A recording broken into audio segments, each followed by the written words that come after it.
Farmhouse Live. So we have another grocery haul for y'all. We went to Walmart, to Atwoods to get some stuff, and just meat market. And then the meat market.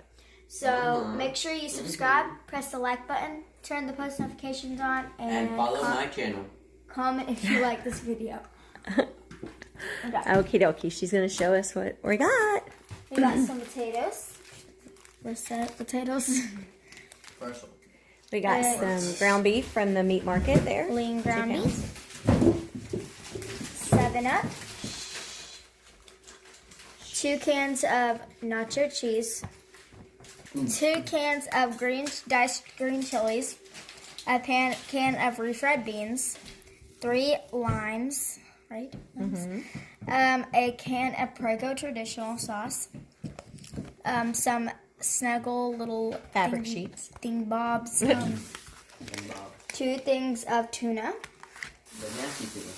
2 avocados.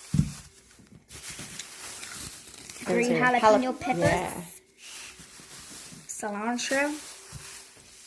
A cucumber. 5 tomatoes. Roma tomatoes.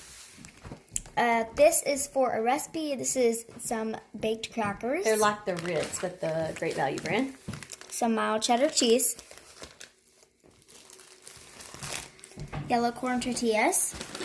Some bananas. Sour cream. Some crescent rolls for a recipe, right? Some cinnamon rolls. A thing of lettuce. Hickory smoked bacon. And then there's some Texas garlic. And then coffee. Classic roasted coffee. Awesome. Get it at your nearby Atwoods. Okay guys, so if you like this video, make sure you like, subscribe, and turn the post notifications on for all of my mom's newest videos. Thank you for watching and have a great day. Thank y'all. Yeah.